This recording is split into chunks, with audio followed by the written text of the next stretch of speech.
gentleman degan akalar bilishadi. Ikkala asosan old o'yini mana shu qismi juda ko'p qirilib chizilib ketadi.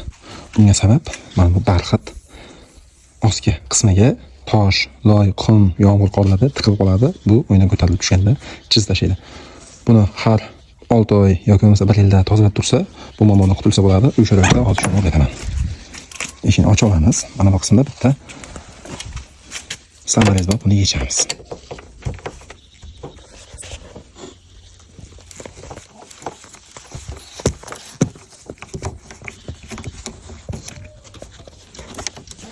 Samarezni yechib oldik.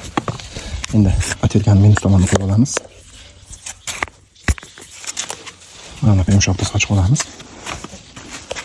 Mana bu plastikning ostiga, buni ostida turuvchi plastik bor, shu kirib turadi. Buni tashqariga tortib, atirganning tagiga sekin tiqib yuqoriga ko'tarsak chiqib keladi.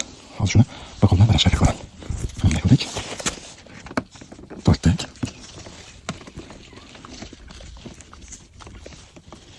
Yuqoriga ko'tardim, chiqib keladi.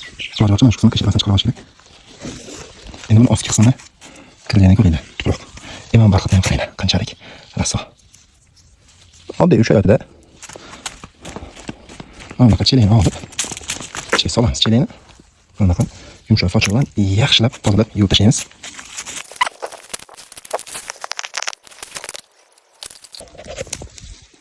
Ko'rib turganingizdek, barxat qismi mana top-toza bo'ldi.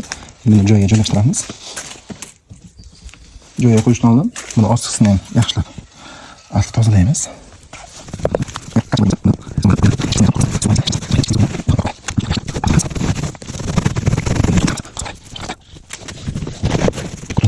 Endi barxatni xuddi o'shanday qilib joyiga joylashtiramiz.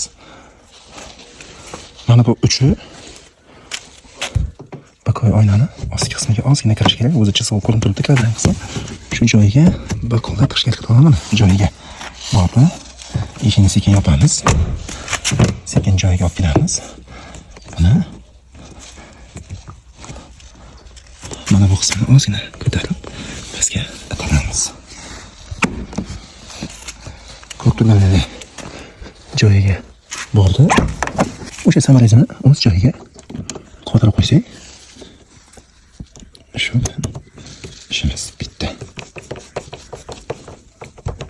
Unchalik qattiq ham samarezni bo'lmasi kerak, chunki ichkasini rezasini yulib olish mumkin. Ko'rib turganingizdek, menga buning uchun bir qo'lda bajarganim uchun 8 minutgina vaqt ketdi. Siz ham bajardingizmi? Bajargan bo'lsangiz kommentariyada yozib qoldiring. Sizda hech qanaqa muammo bo'lmadi. Menda hech qanaqa muammo bo'lmadi.